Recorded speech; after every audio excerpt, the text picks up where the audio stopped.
de este día. Vamos a hacer una oración. Padre, háblanos, síguenos hablando, tócanos con el poder de tu palabra, muévenos a estar más cerca de ti y gracias por la paz que tú das. En el nombre de Jesús. Amén. Un científico americano fue hacia Copenhague, en Dinamarca, a visitar al famoso físico atómico Niels Bohr, recipiente de Premio Nobel de Ciencias. El americano, cuando estaba en la oficina de Niels Bohr, notó que en la pared había una herradura, una gema, el zapato de los caballos. Y estaba colocada en la pared con la abertura hacia el lugar indicado, preparada la gema, la herradura, para atrapar la buena suerte. El científico americano, notando eso, con una sonrisa tímida y sarcástica a la vez, le dice al científico célebre, recipiente de Premio Nobel: usted no cree en eso, ¿verdad? Puesto que usted es un hombre de ciencia. Niels Bohr responde: no, para nada, en lo absoluto. Dios me libre. Pero fíjate, amigo, que a mí me han dicho que la herradura atrapa la buena suerte, aunque yo no lo crea.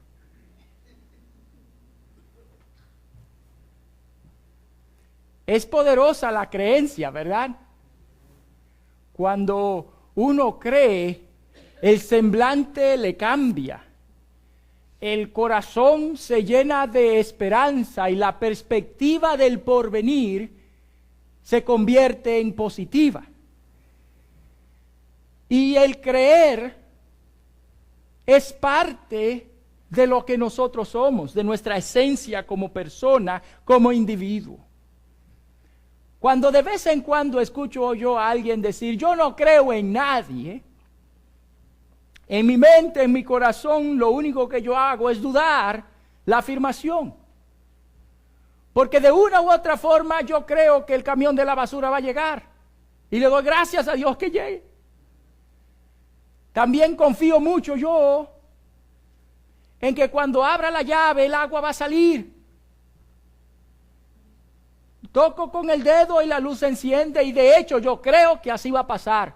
Al punto tal de que cuando no pasa, lo siento raro, extraño, porque es lo normal en mí creer que así será. El creer es una parte esencial de lo que nosotros somos y de quiénes somos, aún más ahora que somos cristianos. Y en el libro de San Juan, capítulo 14, verso 1 al verso 4, el Señor nos recomienda en que no estemos turbados, atribulados, preocupados, sino que creamos. San Juan, capítulo 14, versículo 1 hasta el versículo 4, dice de la siguiente manera: no se turbe vuestro corazón, creéis en Dios, creed también en mí. En la casa de mi Padre muchas moradas hay. Si así no fuera, yo os lo hubiera dicho. Voy, pues, a preparar lugar para vosotros. Y si me fuese y os prepararé lugar, vendré otra vez y os tomaré a mí mismo, para que donde yo estoy, vosotros también estéis. Y sabéis a dónde voy y sabéis el camino. No se turbe vuestro corazón, sino escojan el creer. Esa frase resume el contenido de esta sección del capítulo 14. Pero uno podría cuestionar la afirmación de Jesús en nuestro razonamiento humano con legitimidad. En el capítulo 12, por ejemplo, Jesús anuncia a sus discípulos que iba a morir. Recuerden ustedes que ya a estas alturas los discípulos habían pasado 3 años con Jesús. Habían comido, habían dormido con Él. Habían experimentado momentos agradables y amargos con Él. Se habían habituado a la presencia de su maestro, a quienes ellos consideraban ser el Mesías de Dios. Pero el Mesías de Dios iba a reinar eternamente. Y si la muerte es el final de la existencia humana, ¿cómo entonces podría Jesús reinar para siempre si iba a morir? El anuncio del capítulo 12 turbaría el corazón de cualquier persona que estuviese siguiendo a Jesús. Sus esperanzas en Él, pues aparentemente iban a desaparecer o estaban en proceso de desaparecer. Y aún así Jesús dice: no se turbe vuestro corazón, sino creed. En el capítulo 13, hay razones para que el corazón o los corazones de los apóstoles se turbara. Allí Jesús declara de que Judas lo iba a traicionar y de que Pedro lo iba a negar. Y si Pedro y Judas eran compañeros de los apóstoles y con ellos también habían compartido sus vidas por años, el traicionar al maestro era traicionar a esa comunidad que ellos habían creado. Y esto también era motivo para que el corazón de los apóstoles, de los discípulos, se turbara.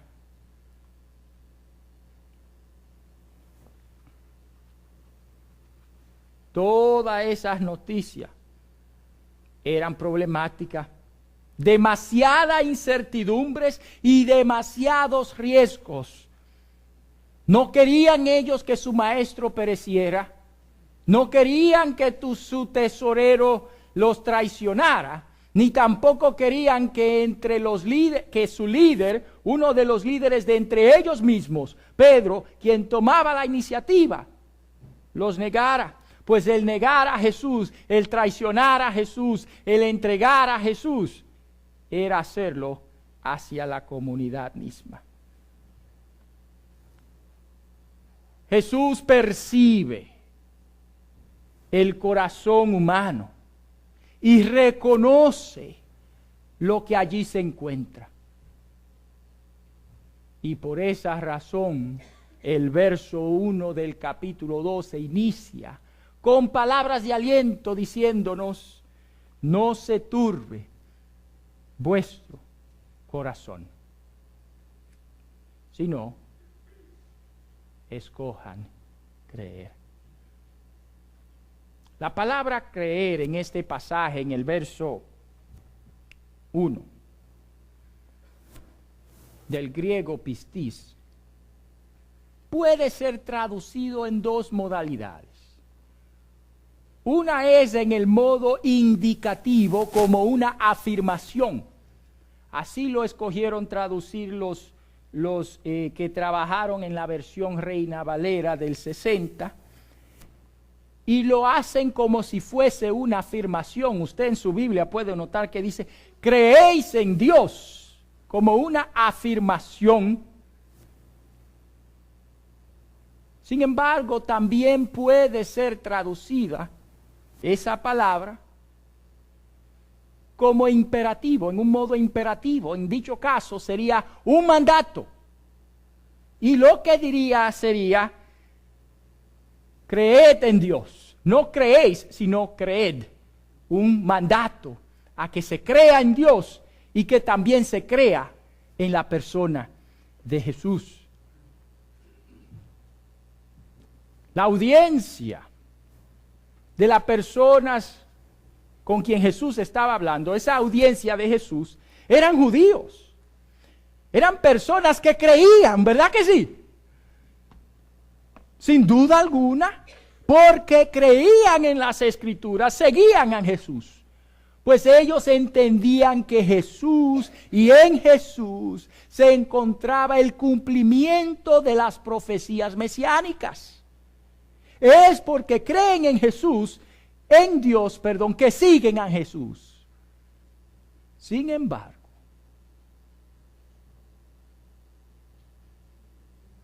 notamos la falta de creencia en lo que Jesús dice. Definitivamente habían dudas concernientes a Jesús. Si por ejemplo uno traduce el verso en forma indicativa, entonces uno lo toma por certado de que ellos creían en Dios. Pero Jesús le aboga diciéndole, crean en mí también. Qué curioso, que esas personas que habían invertido sus vidas por 3 años, que se encontraban con Jesús, que habían almorzado ese pan divino cuando Jesús lo multiplicó, ¿se acuerdan? Esos que habían ya comido de los pescados que estaban deliciosos, me imagino. Jesús le dice a esas personas que habían expulsado demonios en el nombre de Jesús, que crean en Él. Parece irónico. Pero ¿se han dado cuenta ustedes que es en momentos de dificultades, cuando la esencia de la persona es sacudida, que la fe en Cristo también tambalea? Cuando las cosas nos andan bien, nosotros podemos decir sin problema alguno, gloria a Dios. Pero cuando se muere un familiar, cuando parte un ser querido, cuando una persona muy allegada a tu corazón se encuentra enferma o en estado delicado de salud, cuando no hay trabajo y las finanzas son escasas, cuando tu pareja te es infiel, cuando hay tensión familiar,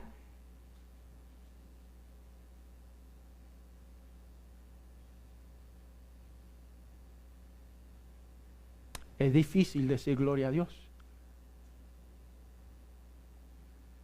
Pero gloria a Dios. Gloria a Dios. Porque ese es el mandato de Cristo. Yo sé que ustedes creen en Dios, pero creen en mí. Ustedes creen en mí. Y Jesús, independientemente del modo en el que se traduzca el verso,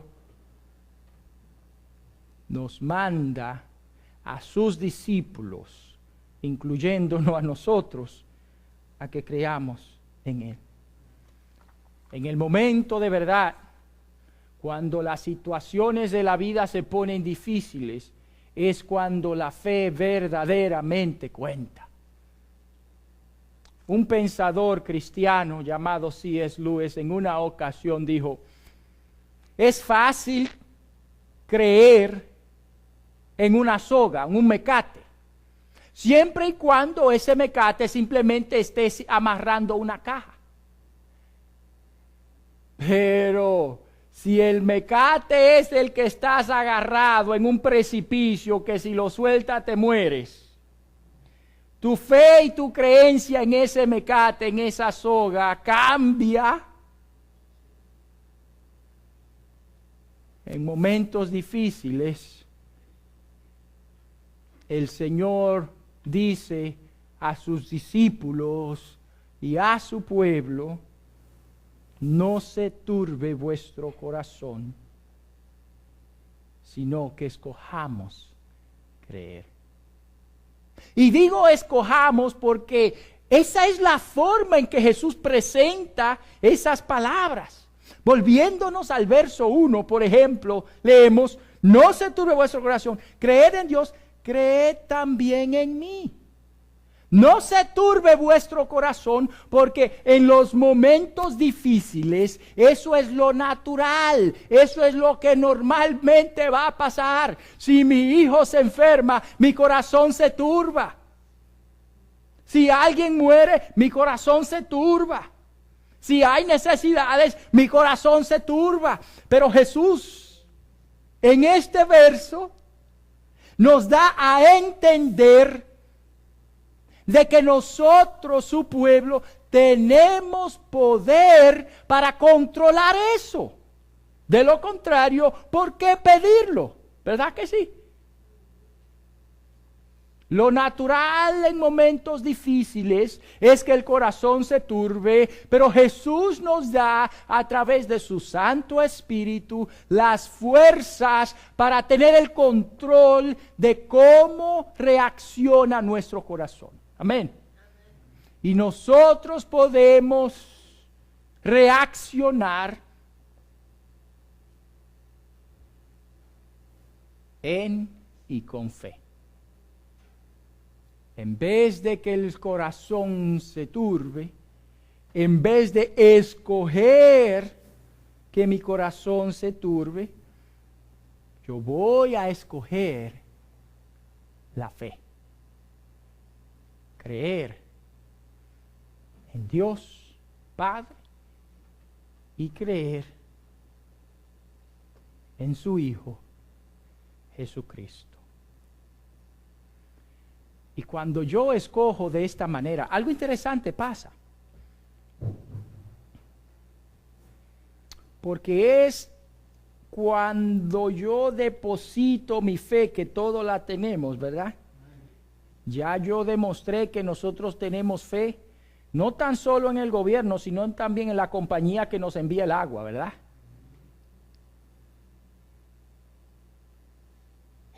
Cuando yo escojo creer en Dios, en su enviado Jesucristo, yo comienzo a transitar por caminos desconocidos, caminos que me guían directamente a la morada divina. Es en fe que nosotros podemos acercarnos a la presencia de Dios. Hebreos 11:6 dice que sin fe es imposible agradar a Dios. Oye, esas son palabras muy fuertes. Imposible. Los científicos ya no usan la palabra imposible. No sé si han notado. Ellos dicen, es dudoso. Las experiencias nos dicen otra cosa. Pero como ellos no todo lo saben, como hay factores cambiantes que aunque ellos lo desconocen, es posible que existan, ya no utilizan la palabra imposible. Pero Dios sí. Porque Hebreos 11:6 así lo dice. Que sin fe es imposible agradar a Dios.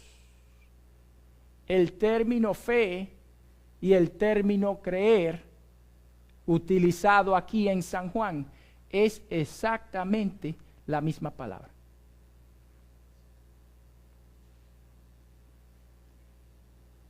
El llamado entonces es a poner la fe en nuestro Salvador Jesucristo, el Hijo de Dios Padre. Y cuando lo hacemos, el camino que nos dirige hacia la misma morada divina se abre, pues ese camino es Jesucristo, como dice el versículo 6. Yo soy el camino, la verdad y la vida. Y nadie viene al Padre si no es por mí. Cuando mi corazón no se turba, sino que yo escojo creer, transito por el camino que me guía al Padre, que es Jesucristo, y el resultado natural es la morada divina. Ya yo moro con Cristo. Y el Padre reina en mi vida. Pero es por fe. Y lo interesante es que Dios siempre toma esa iniciativa para que nosotros podamos gozar de esa intimidad con Él. Apocalipsis 3:20, en un mensaje dado a la iglesia, el Señor dice a través de su ángel a su siervo Juan: yo estoy a la puerta y estoy llamando. ¡Hey! ¡Ábreme! Aquí estoy. Y dice Apocalipsis, si alguien oye mi voz y abre la puerta, entraré a él, cenaré con él y él conmigo. Aunque ese pasaje es comúnmente utilizado en los medios de evangelización, el pasaje no es para los mundanos. Esas palabras no son para los no cristianos. Recuerden que el inicio del libro de Apocalipsis consiste en mensajes a 7 iglesias, no a 7 comunidades mundanas, sino a iglesias. Y es a una iglesia, a los miembros de la iglesia, que el Señor dice: mira, yo estoy llamando, yo estoy a la puerta y estoy llamando. Y si alguien oye mi voz, y oye qué interesante, porque en la iglesia Jesús habla y es posible que no se le oiga.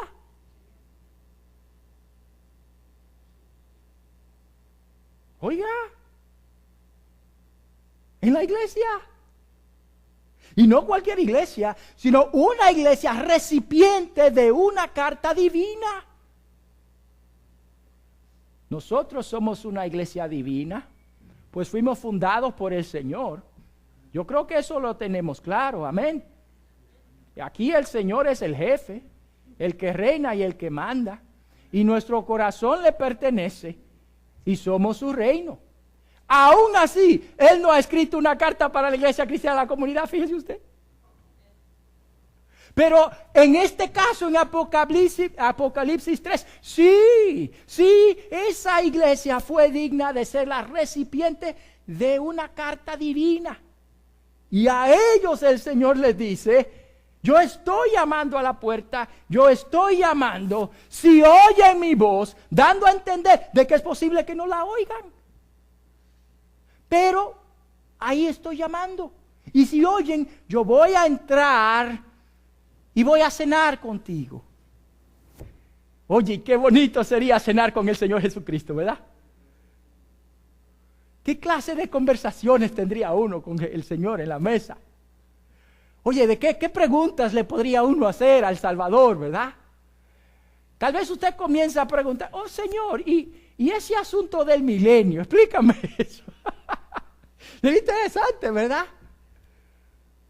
Y ese muchacho en el libro de Marcos que salió desnudo, ¿quién fue ese? Cosa que uno no sabe porque la Biblia no lo dice, ¿verdad?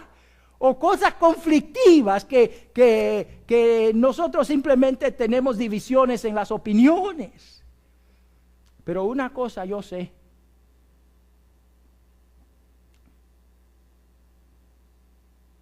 que esa promesa la vivimos hoy. Pues Cristo mora en nosotros. Amén. Jesús preparó ya esas mansiones para nosotros. ¿Y cuál es la casa de Dios? No es nuestro corazón. No vive Cristo en nosotros.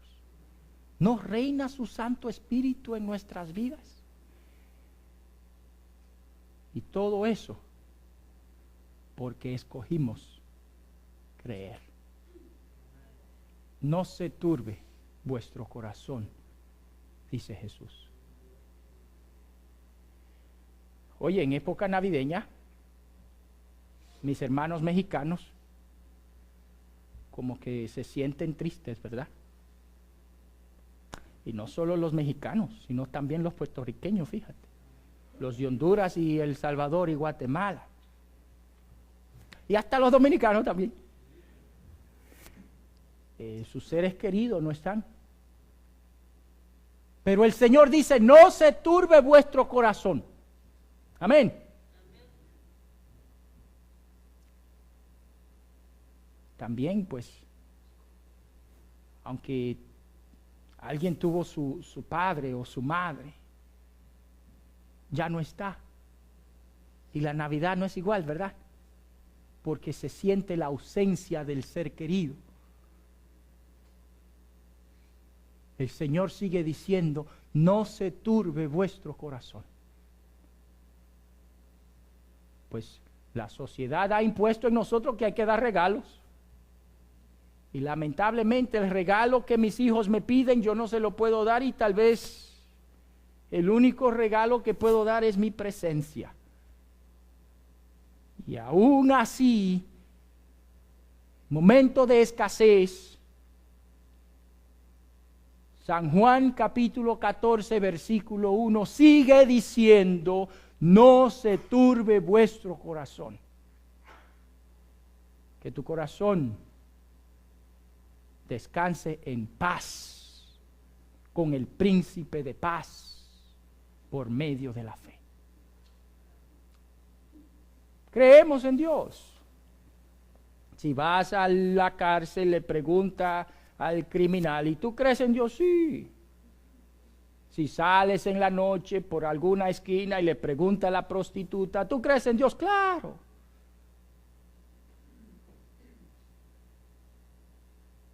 Pero no se puede creer en el Padre y desechar al Hijo. Cree también en mí. Pongamos nuestra fe en Jesucristo, que independientemente de la circunstancia de nuestra vida, el Salvador nuestro morará en nosotros. Quiero pedir al grupo de alabanza que por favor pase al frente.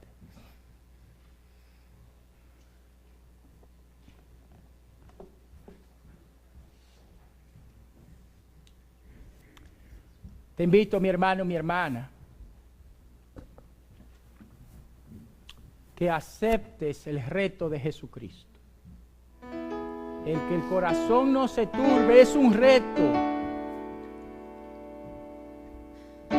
Pero por fe en nuestro Salvador gozaremos de paz. Amén. Vamos a tomar esa decisión.